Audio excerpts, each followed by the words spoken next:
오늘 우리에게 주신 하나님의 말씀 같이 보겠습니다. 하나님의 말씀은 창세기 39장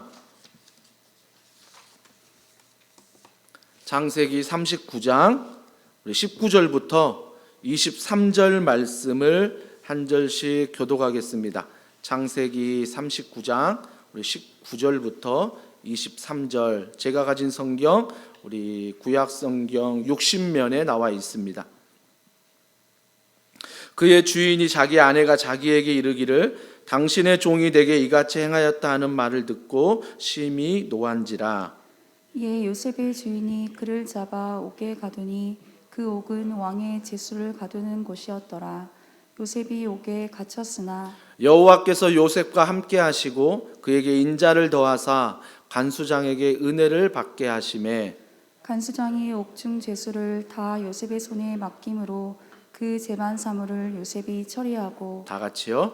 간수장은 그의 손에 맡긴 것을 무엇이든지 살펴보지 아니하였으니 이는 여호와께서 요셉과 함께 하심이라. 여호와께서 그를 범사에 형통하게 하셨더라. 아멘. 창세기 16번째 시간입니다. 오늘 말씀의 제목은 그런 길이 있었어요. 그런 길이 있었어요. 라는 질문으로 이 말씀의 제목을 찾아보았습니다. 지난주 말씀을 기억하십니까? 우리가 꿈을 꾸어야 된다라고 말씀을 드렸습니다. 하지만 그 꿈은 세상적인 꿈이 아니라 말씀 안에 주시는 꿈을 우리가 꾸어야 한다라고 제가 말씀을 드렸습니다.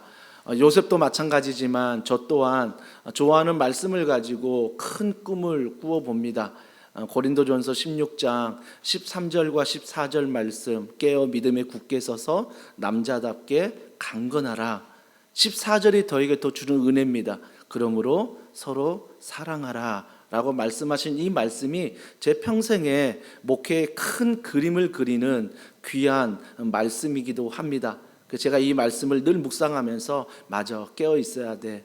깨어 있다는 것은 예배를 드리는 것이고, 깨어 있다는 것은 기도를 하는 것이고, 깨어 있다는 것은 오늘도 하나님과 동행함을 내가 믿고 그 믿음 위에서 걸어가는 게 바로 남자답게 강건한 모습이지라는 생각을 하게 됩니다. 그러면서 남자답게 강건해지는 모습이 이런 모습이지만 고린도전서 16장 14절에 말하기를 그러므로 서로 사랑하라. 성경이 말하는 남자다운 강건함, 남자다운 힘은 무엇입니까? 사랑하는 거예요. 사랑하는 게 힘이고, 이해하는 게 힘이고, 용서하는 게 힘이라고 성경은 말합니다.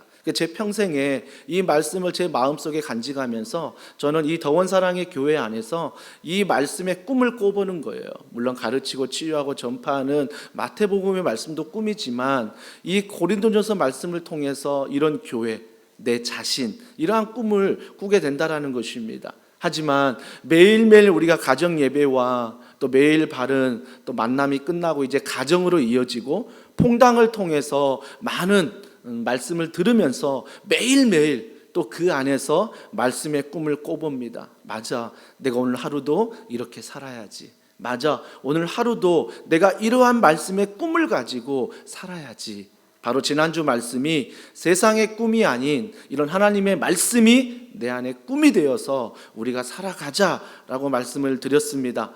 근데 기억하십시오. 요셉이 하나님의 꿈을 꾸며 그가 살아갔는데 그에게 뭐가 있었습니까?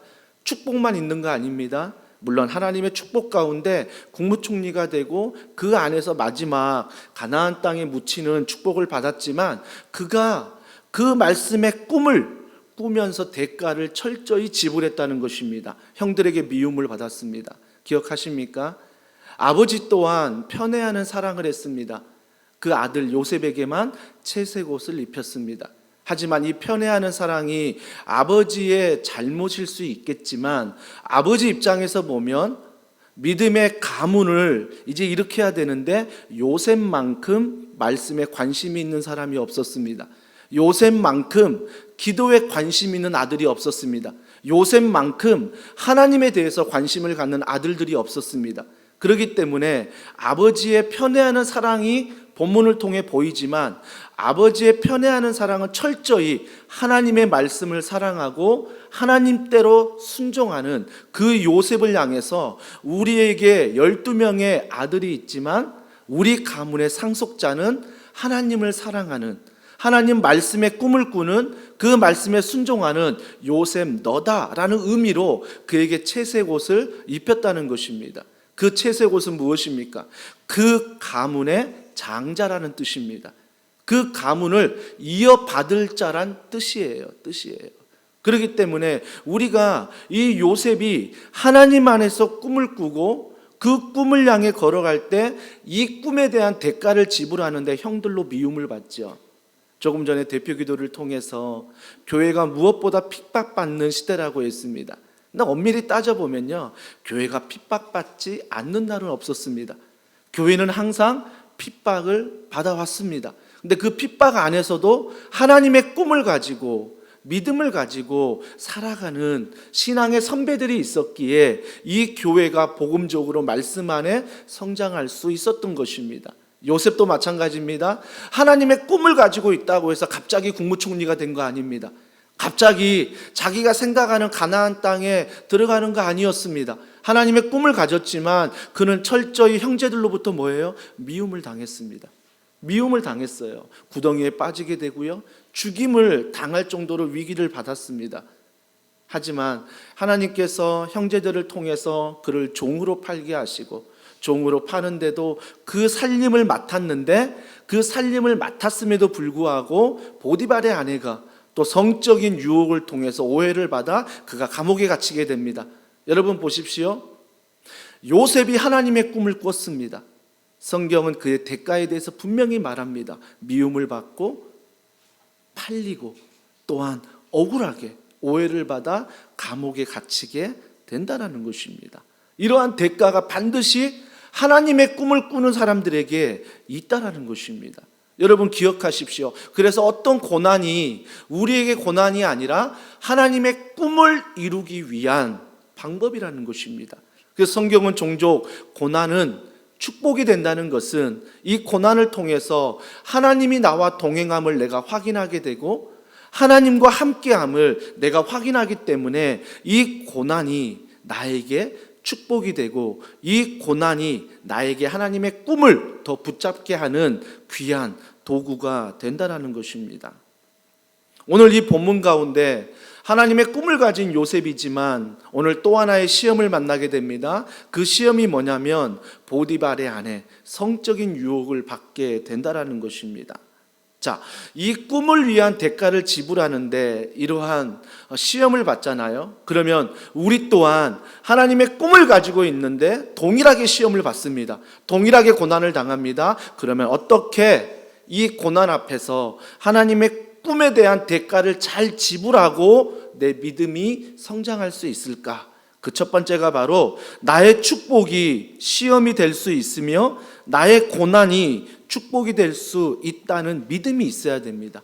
이 믿음이 뭐냐면 지금 나의 축복이 시험이 될 수 있다는 것입니다. 여러분 그 사실을 아셔야 됩니다. 내가 지금 축복이라고 여기는 것들이 뭐예요? 시험이 될 수 있고 유혹이 될 수 있다는 것입니다. 한 가지 예로 요셉을 보십시오. 오늘 본문 6절 말씀 다 읽지 않았지만 창세기 39장 6절에 보십시오. 6절은 이렇게 말합니다. 주인이 그의 소유를 다 요셉의 손에 위탁하고 자기가 먹는 음식 외에는 간섭하지 아니하였더라. 엄청난 축복 아닙니까?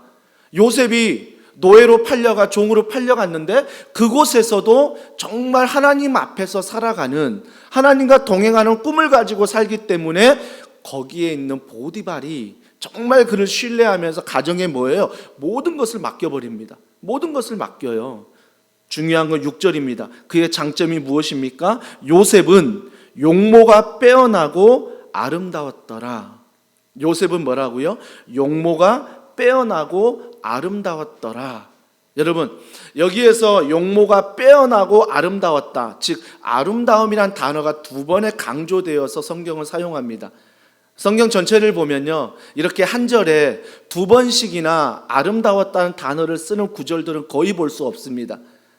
야곱이 라헬을 볼 때 이 단어를 썼어요. 너무나 아름답고 너무나 용모가 아름답다.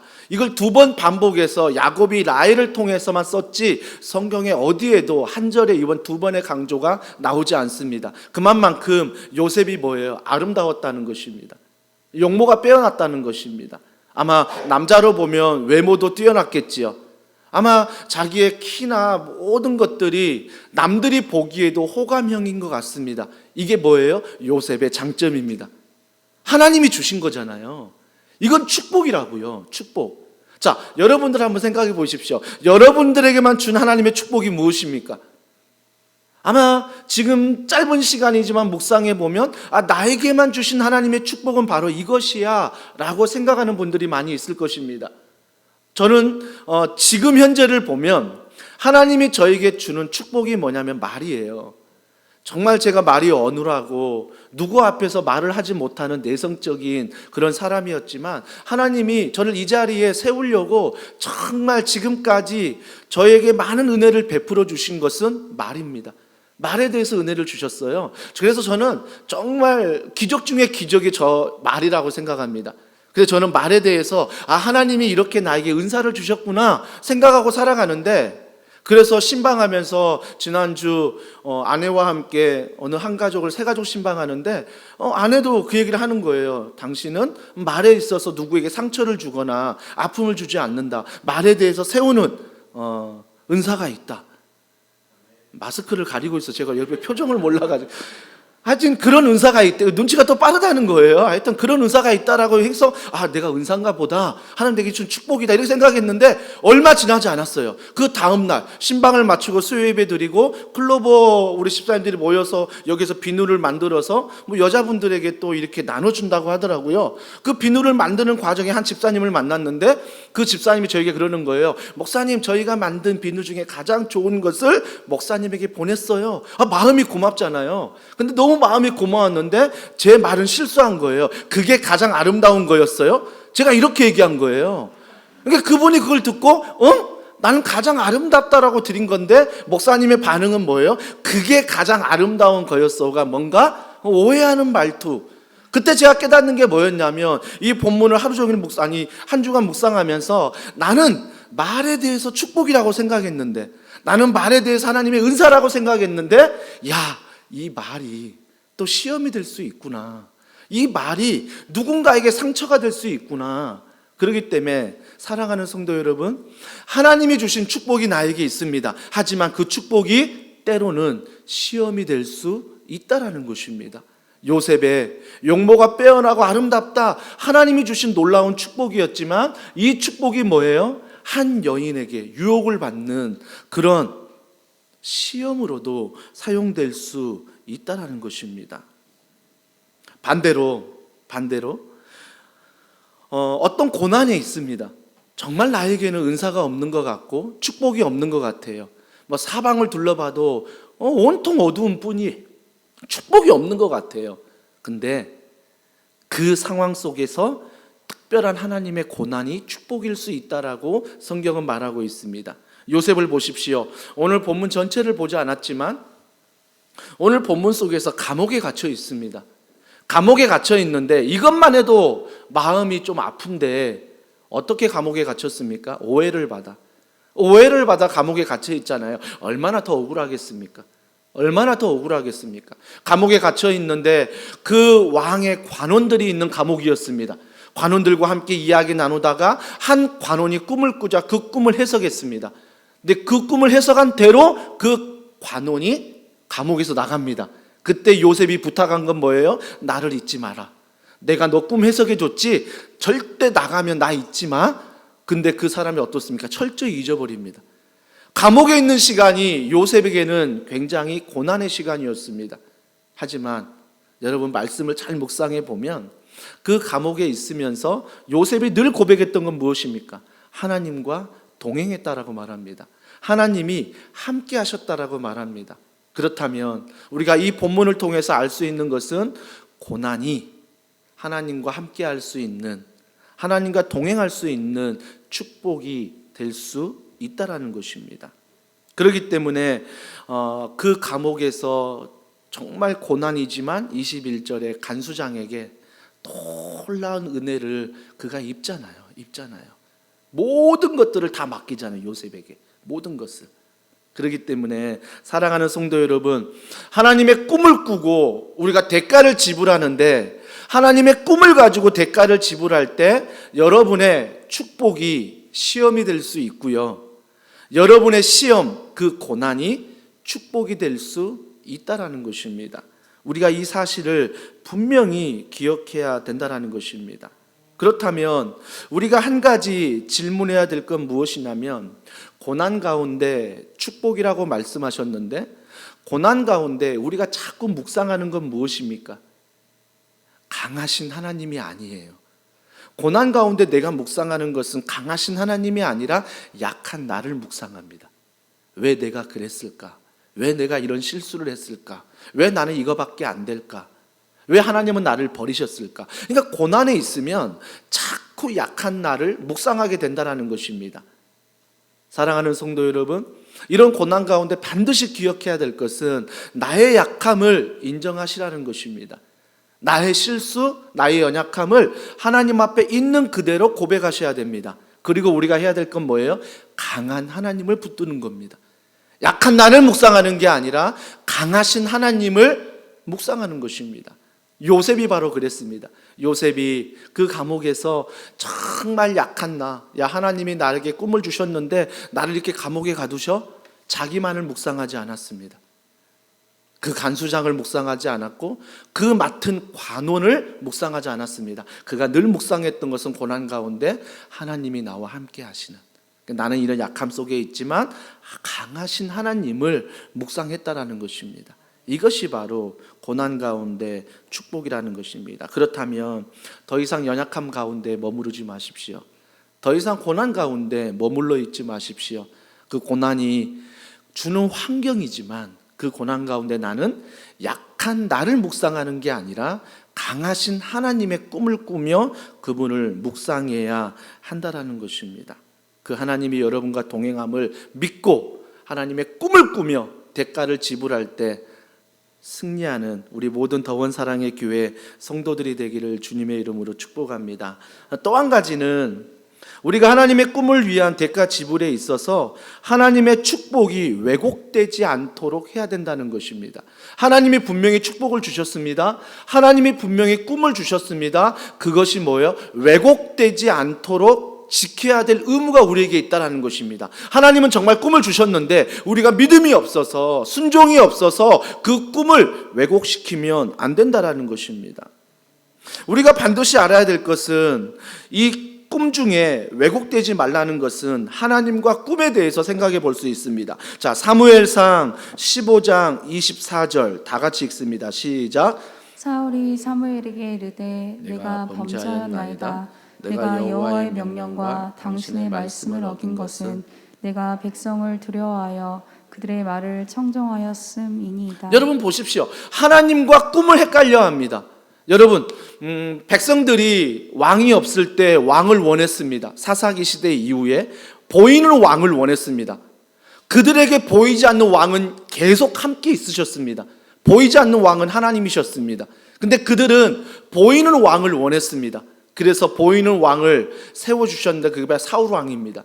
사울 왕을 세워주셨는데 사울 왕이 왕으로 세움받아 철저히 하나님 앞에 겸손했습니다.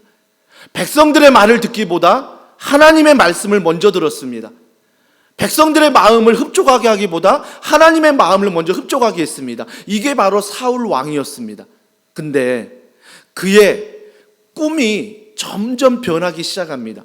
오늘 본문 읽었던, 아까 조금 전에 읽었던 사무엘상 15장 24절 다시 한번 보십시오. 사울이 사무엘에게 이르되 내가 범죄하였나이다. 내가 여호와의 명령과 당신의 말씀을 어긴 것은 뭐예요? 내가 백성을 두려워하여 그의 말을 청종하였음이니라. 아말렉과 모든 군사를 무찌르고 하나도 가져오지 말라고 했는데 인간적으로 눈에 보기 좋은 것들을 가져왔잖아요.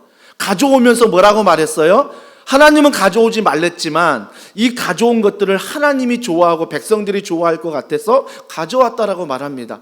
그러면서 그가 여전히 하나님 앞에서 이런 책망을 받을 때 누구를 두려워합니까? 성경은 정확히 말합니다. 내가 백성을 두려워함으로.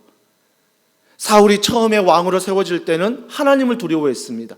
하나님에 대한 말씀을 꾸고 하나님에 대한 꿈을 꾸고 살았던 사울 왕이었습니다. 하지만 그가 시간이 지나자 그 꿈에 대해서 왜곡하기 시작합니다. 꿈이 섞이기 시작한다는 것입니다. 처음에 하나님의 꿈으로 시작했는데 나중에 뭐예요? 백성이 자기의 꿈이 돼버립니다. 하나님의 잘 보이는 게 아니라 이제 백성에게 잘 보여야 내가 왕권을 유지할 수 있다라고 생각하는 거지요. 얼마든지 제2의 사울이, 제3의 사울이 우리 안에 있는 것을 고백하게 되는 것입니다. 우리는 어떻습니까? 신앙생활 정말 뜨거울 때는 하나님의 꿈을 꾸면서 내 생명 주님께 드리리, 정말 하나도 아깝지 않습니다. 여러분, 저는 그 고백이 절대 거짓이라고 보지 않습니다. 그 고백은 은혜입니다. 은혜가 오니까 내가 그런 고백도 할 수 있는 것입니다. 내가 주인 삼는 모든 건 내려놓고 여호와 하나님만 내 삶의 주인 왕으로 모시는 것, 저는 이 고백이 거짓이 아니라고 생각합니다. 하지만 시간이 지나면서 어때요? 시간이 지나면서 그 고백에 하나님만이 담겨 있어야 되는데 자꾸 다른 것들이 들어온다는 것입니다. 그러니까 어때요? 하나님의 꿈을 꾸고 세상을 살아가는 우리가 점점 세상의 꿈이라는 왜곡된 것들이 우리 안에 들어오기 시작합니다. 그래서 우리는 하나님 앞에 신앙생활할 때 뭐라고 말합니까? 제2의 사울, 제3의 사울로 말하면 가정 때문에, 직장 때문에, 승진 때문에, 물질 때문에, 건강 때문에 내가 그것을 두려워하여 이렇게 할 수밖에 없다라고 하나님의 꿈에 대해서 왜곡하기 시작한다라는 것입니다. 사랑하는 성도 여러분, 하나님의 가치가 아니라 여러분의 비전이 가치가 되면 안 됩니다. 여러분이 지금 가지고 있는 오늘 내 마음속에 내 심장을 뛰게 하는, 오늘 나를 살게 하는 게 여러분의 꿈으로만 된다면 여러분의 꿈이 하나님을 이용하려 할 것입니다. 여러분의 비전이 하나님을 수단으로 여기실 것입니다. 그래서 여러분의 꿈을 이루기 위해서 하나님이 필요하고, 교회가 필요하고, 공동체가 필요하고, 기도가 필요하고, 제2의 사울이, 제3의 사울이 우리 안에 나온다라는 것입니다. 사랑하는 성도 여러분, 반드시 기억하십시오. 언제나 축복은 내가 원하는 꿈과 비전이 아니라 언제나 축복은 하나님이 되어야 한다라는 것입니다. 여기에 있어서 우리의 신앙은 왜곡되면 안 된다라는 것입니다. 또 한 가지, 왜곡되지 말아야 할 축복이 축복의 통로와 복이라는 것입니다. 아브라함을 통해서 주님은 이렇게 말씀하십니다. 창세기 12장 우리 2절과 3절 말씀 다 같이 읽습니다. 시작. 내가 너로 큰 민족을 이루고 내게 복을 주어 내 이름을 창대하게 하리니 너는 복이 될지라. 너를 축복하는 자에게는 내가 복을 내리고 너를 저주하는 자에게는 내가 저주하리니 땅의 모든 족속이 너로 말미암아 복을 얻을 것이라 하신지라. 여러분, 축복의 통로, 즉 하나님이 말씀하신 이 축복의 통로와 우리가 복을 헷갈려 할 수 있습니다. 주님은 분명히 말씀하셨습니다. 내가 너는 복이 될지라. 땅의 모든 족속이 너로 말미암아 복을 얻을 것이라. 아무것도 없는 나에게 주님은 하나님의 자녀라는 이유 하나만으로 이러한 복을 주셨습니다. 너는 복이야. 이미 주님이 선포하셨습니다. 근데 우리가 생각하는 복은 무엇입니까? 내가 복이 아님을 생각합니다. 그래서 하나님이 말씀하신 내가 복의 통로가 아니라 물질이, 건강이, 다른 것들이 복의 통로가 되어서 살아갈 때가 많다라는 것입니다. 그러니까 하나님이 주신 축복과 내가 세상을 살아가면서 이 복이 뭐예요? 왜곡되고 섞인다는 것입니다. 하나님은 이미 말씀하셨습니다. 너가 복이래요. 근데 우리는 뭐예요? 내가 건강해지면, 내가 물질이 이 정도 있으면, 내가 좋은 차를, 내가 좋은 집을, 교회가 어느 정도 부흥하고 어느 정도 회사가 어느 정도 뭐가 안정이 되면 그때 내가 복을 받은 것이고 그때 내가 그 복을 흘려보내겠다. 우리의 복 아닙니까? 그러니까 하나님이 주신 복과 우리의 생각하는 복이 뭐예요? 섞이기 시작하는 거죠. 왜곡되기 시작하는 거죠. 그래서 뭐예요? 물질 좀 없으면, 건강 좀 아프면, 교회 좀 부흥 안 되면 뭐라고 말해요? 하나님이 나에게 복을 안 주시나 봐. 하나님이 나에게 축복을 안 주시나 봐. 쉽게 얘기하지 않습니까? 그러니까 우리가 하나님이 주시는 축복은 나라고 말하는데, 너가 복의 통로고 너가 가는 곳에 내가 복을 주겠다고 말씀하십니다. 그러면 우리의 기도는 바뀌어야 합니다. 하나님, 내가 어디로 이사를 해야 됩니까? 하나님, 이 교회가 어디로 가야 합니까? 이 기도가 아니에요. 이 기도가 아니라 이미 하나님이 너희가 이사하는 곳에, 너희 교회가 가는 곳에 복을 주시겠다고 말씀하셨습니다. 왜? 내가 있음으로 말미암아 복이 있다라는 것입니다. 그렇기 때문에 우리는 세상의 어떤 미신과도 타협하지 않는 것입니다. 무언가를 해서 복을 받는 게 아니라 이미 우리는 연약하지만 하나님이 우리를 복으로 여기셨습니다. 자녀로 여기셨습니다. 이것이 바로 성경이 말하는 복의 개념이라는 것입니다. 근데 우리는 뭐예요? 점점 여기를 왜곡합니다. 점점 뭔가 섞기 시작하는 거죠. 우리가 다시 한번 복에 대해서 성경이 뭐라고 말하는지 깨달으시길 바랍니다. 내가 복이에요. 여러분이 복이라는 것입니다. 그래서 여러분이 하나님의 말씀 가운데 걸어가는, 서 있는 그곳이 바로 하나님의 나라요, 하나님의 축복의 통로라는 것입니다. 그러면서 또 한 가지, 씨와 밭에 대해서 주님이 말씀하십니다. 자, 마태복음 13장 8절 다 같이 읽습니다. 시작. 더러는 좋은 땅에 떨어짐에 어떤 것은 100배, 어떤 것은 60배, 어떤 것은 30배의 결실을 하였느니라. 여러분, 여기서 보면 또 축복에 대해서 말씀하는데 어떤 분들은 100배도 아니고 60배도 아니고 30배도 나는 아무것도 받지 못했는데 라고 생각할 수 있습니다. 여러분, 부활의 주님을 믿는다는 것은 내가 무언가를 경험해서 믿는 건 아닙니다. 내가 무언가를 보아서 믿는 건 아닙니다. 부활의 주님을 믿는다는 것은 그냥 그분을 말씀을 신뢰하고 믿는 거예요. 믿는 자에게 부활의 주님이 경험되어지고 믿는 자에게 부활의 말씀이 경험되어지는 거지, 내가 그분을 보면 믿겠다? 아니요. 그건 믿음이 없는 것입니다. 오늘도 마찬가지입니다. 내 삶 가운데 많은 땅이 있습니다. 길가에 있는 땅, 돌밭에 있는 땅, 가시나무에 있는 땅, 그리고 기름진 땅. 여러분의 땅은 이번 한 주간 어느 땅이었습니까? 거의 대부분이 길가에 놓인 것처럼, 돌밭에 놓인 것처럼, 가시나무에 놓인 것처럼 이런 땅에서 살지 않습니까? 이런 땅에서 살다 보면 우리의 축복이 흔들리기 시작합니다.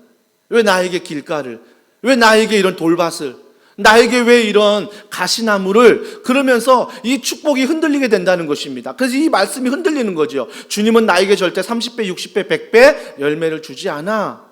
여러분, 주님이 문제가 아니에요. 무엇이 문제입니까? 밭이 문제 아닙니까? 정확히 말하는 것은 밭이 문제예요.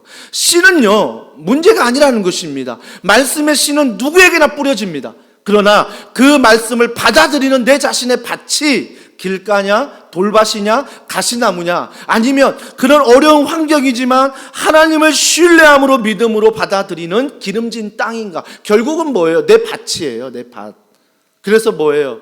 같은 예배를 드리지만 우리가 정말 예배를 드림에 있어서 사탄은요, 예배에 집중하지 못하도록 우리를 공격합니다. 찬양에 집중하지 못하고, 기도에 집중하지 못하고, 말씀과 여러 예배의 환경 요새에 집중하지 못하도록 우리를 만듭니다. 그래서 우리 마음을 어디로 끌고 가요? 길가로 끌고 가죠. 돌밭으로 끌고 갑니다. 가시떨기로 끌고 갑니다. 하지만 그럴 때마다 여러분이 선포해야 될 건 뭐예요? 나의 밭은 기름진 땅이야. 하나님이 이 기름진 땅 나에게 말씀으로 주셨고 30배, 60배, 100배의 열매를 주실 분은 하나님이시야. 이 축복이 흔들리지 않도록 우리가 선포해야 한다라는 것입니다. 결국은 씨가 문제가 아니라 밭이 문제라는 것입니다. 요셉은 이 일에 대해서 승리했습니다. 그의 길을 보십시오. 감옥이란 길을 갖고, 노예라는 길을 갖고 형들에게 미움을 받는 길이었습니다. 하지만 그러한 길 가운데 있는 요셉이지만 그가 여전히 바라보는 꿈은 기름진 땅입니다. 자기 마음에 하나님이 함께 하심을 여전히 믿고 걸어가는, 그래서 그 안에 30배, 60배, 100배의 열매가 자라나는 귀한 땅, 귀한 믿음으로 걸어가고 있다는 것입니다. 그래서 뭐예요? 보디발의 아내의 유혹을 물리칠 수 있는 거죠. 물리칠 수 있는 거죠. 사랑하는 성도 여러분, 하나님의 마음은, 생명은, 씨앗은 절대 변하지 않습니다. 말씀은 절대 변하지 않는다라는 것입니다.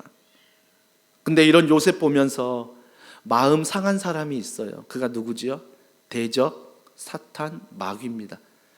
마귀가 마음이 상하는 거예요. 좀 길가에 내놨으면 좀 길가에 따라가지, 좀 돌밭에 내놨으면, 좀 가시나무에 내놨으면 거기에 찔리고 아파하고 좀 그렇게 살아가야 되는데, 그래서 세상에 꿈도 꿔야 되는데, 그리고 하나님 원망도 해야 되는데, 이래서 내가 국무총리가 되겠습니까? 좀 원망도 하고, 그러면 두 가지 꿈, 볕단이 절하고 11별이 절하고 해와 달이 절하고, 이런 꿈이 무엇입니까? 좀 하나님께 원망하고 따져야 되는데, 요셉은 그런 게 없어요.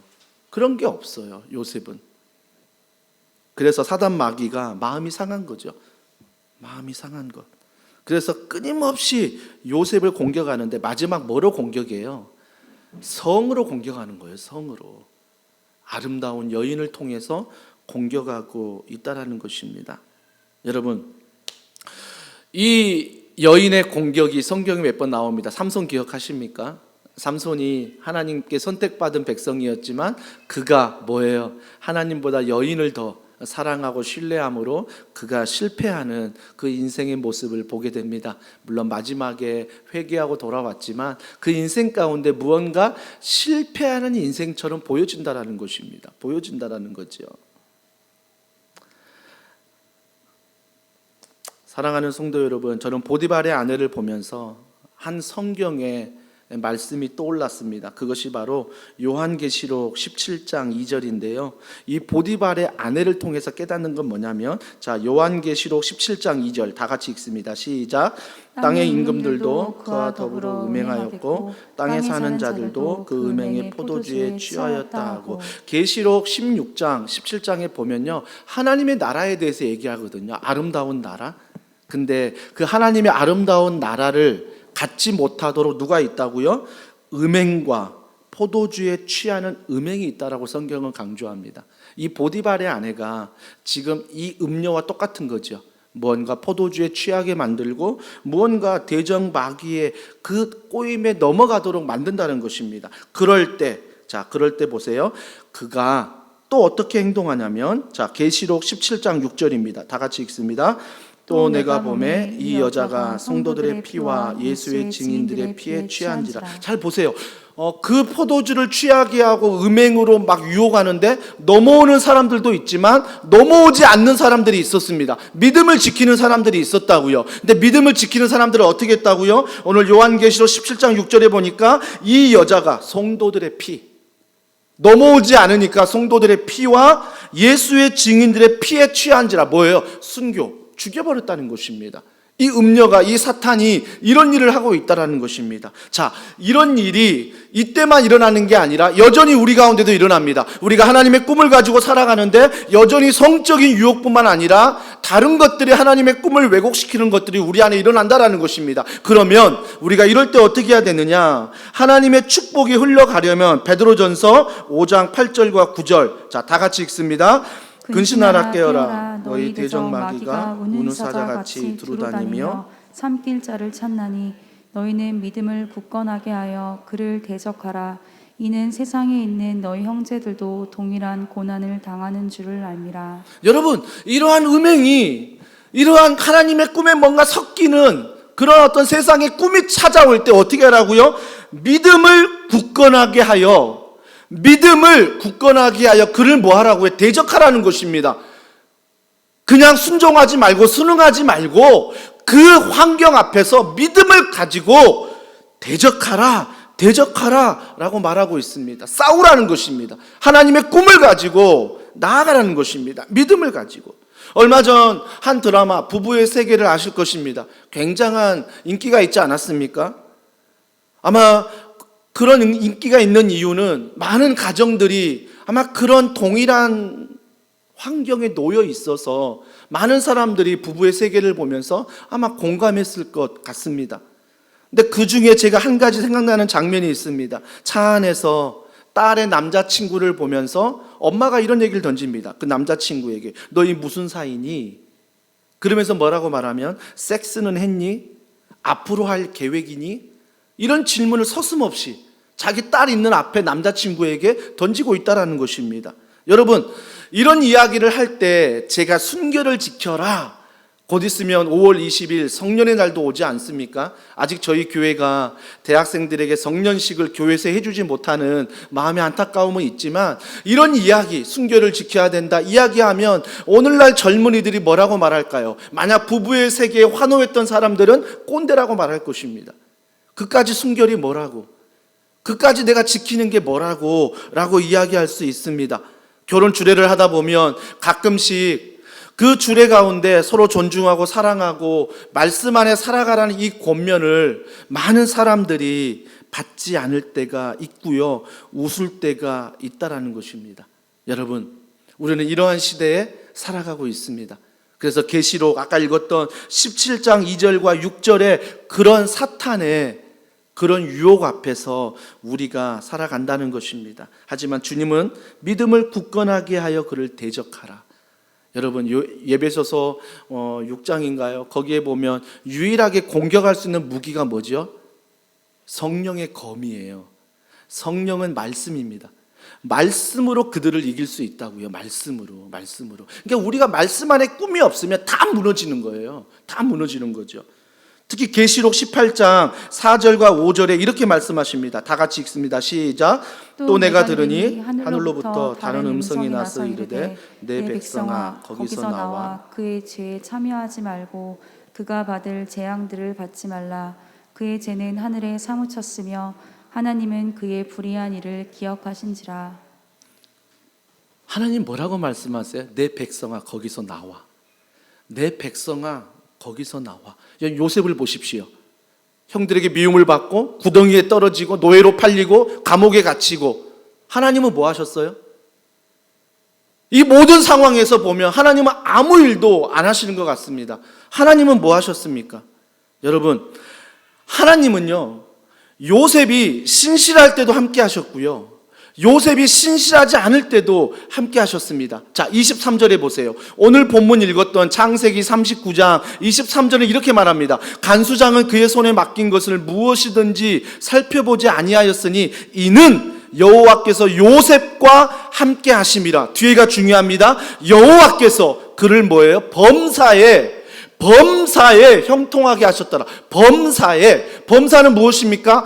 어떤 조건에도 어떤 환경에도 하나님은 함께 하셨다는 것입니다. 그가 형들에게 미움을 받을 때에도, 구덩이에 빠질 때에도, 노예로 팔려갈 때에도, 보디발의 아내의 성적인 유혹을 받을 때에도, 심지어 그가 국무총리가 됐을 때도, 그가 마지막 유언이 나의 유고를 가나안에 묻혀달라 믿음으로 선포할 때도, 어느 때도 범사에 하나님은 뭐 하셨다고요?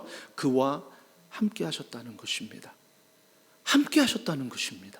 예수님이 우리와 함께 하신 줄 믿습니다. 여러분이 구덩이에 빠질 때 그분도 함께 구덩이에 빠지십니다. 여러분이 노예로 팔려갈 때 그분도 노예로 팔려가십니다.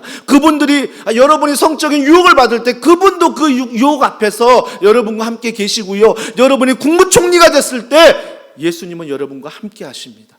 함께 하시는 분, 바로 하나님이 여러분과 함께 하신다라는 것입니다. 그러면서 로마서 11장 33절, 하나님의 축복이 흘러가려면 이렇게 고백하지요. 다 같이 읽습니다. 깊도다 하나님의 지혜와 지식의 풍성함이요 그의 판단은 헤아리지 못할 것이며 그의 길은 찾지 못할 것이로다. 깊도다. 하나님의 꿈, 노예로 팔려가고 구덩이에 갇히고 내가 감옥에 갇히고 또 내가 한 여인의 성적인 유혹을 받고 이럴 때도 뭐라고요? 깊도다 하나님의 지혜와 지식의 풍성함이요. 여러분, 이 길에도 다른 길이 있음을 믿으셔야 됩니다. 이런 환난의 길에도, 고난의 길에도 반드시 다른 길이 있다라는 것입니다. 그러면서 마지막 로마서 11장 33절 하반절에 뭐라고 말합니까? 그의 판단은 헤아리지 못할 것이며 그의 길은 찾지 못할 것이로다. 여전히 세상의 꿈을 꾸는 자에게 그 하나님의 길은 보이지 않을 것입니다. 하지만 내가 구덩이에 빠질지라도, 노예로 팔려갈지라도, 또 억울하게 감옥에 갇혔을지라도, 성적인 유혹을 받을지라도 반드시 우리가 고백해야 될 것은 하나님이 우리와 동행하시며 그 동행하시는 길이 반드시 하나님의 꿈을 꿀 때 보인다는 것입니다. 열린다라는 것입니다. 이러한 놀라운 은혜를 가지고 우리 자신을 영적인 육적인 쓰레기장으로 만들지 마시고 온전히 하나님의 말씀이 나를 다시 일으키고 회복시키는, 그래서 하나님의 꿈을 가지고 나아갈 때 우리가 고백해야 될 게 무엇입니까? 야, 이런 길이 있었어? 야, 그런 길이 있었어? 하나님의 꿈을 가지고 이런 감탄사를 연발하며 이번 한 주간도 살아가는 모든 성도들이 되기를 주님의 이름으로 축복합니다. 오늘 말씀을 기억하면서 우리가 이 찬양 고백했으면 좋겠습니다. 주 하나님, 독생자 예수, 원제는 뭡니까? 살아계신 주, 살아계신 주. 오늘도 어떤 환경에서도 우리 하나님은 살아계신, 나와 동행하신 하나님이십니다. 우리 이 주님 고백하며 우리 박수치며 함께 찬양하겠습니다. 주 하나님, 주 하나님, 독생자 예수 날 위하여 오시었네. 내 모든 죄 다 사시고 죽음에서 부활하신 나의 구세주, 살아계신 주, 나의 참된 소망, 걱정 근심 전혀 없네. 사랑의 주내 갈 길 인도하니 내 모든 삶의 기쁨 늘 충만하네. 주 안에서 거듭난 생명 도우시는 주의 사랑, 참 기쁨과 확신 가지고 예수님의 도우심을 믿으며 살아계신 주, 나의 참된 소망, 걱정 근심 전혀 없네. 사랑의 주내 갈 길 인도하니 내 모든 삶의 기쁨 늘 충만한 그 언젠가 주 뵐 때까지 누구를 위해 싸웁니까? 주를 위해 싸우리라.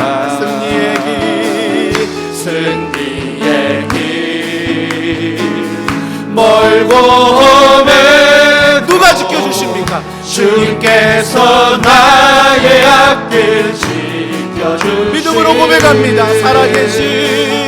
살아계신 주, 나의 참된 소망, 걱정 근심 전혀 없네. 사랑의 주내 갈 길 인도하니 내 모든 삶의 기쁨 늘 충만하네. 우리 이 시간에 기도합니다. 우리 기도하실 때 이번 한 주간도 여러분이 세상의 꿈을 꾸면 여전히 포도주로, 여전히 다른 환경으로 여러분을 취하게 하고 여러분을 어둡게 하며 또 여러분을 삼키려고 세상의 꿈들이 유혹할 것입니다. 우리가 유일할 수 있는 것은 예수 그리스도 그 꿈을 가지고, 하나님의 말씀의 꿈을 가지고 살아가는 것입니다. 하나님 아버지, 이번 한 주간도 하나님의 말씀의 꿈에 사로잡히게 하여 주시옵소서. 가정에서, 직장에서, 어느 곳에 있던 이 말씀이 나의 꿈이 되게 하시고 하나님의 길을 보여주시고 인도하여 주시옵소서. 우리 간절한 마음으로 기도하시겠습니다. 하나님 아버지,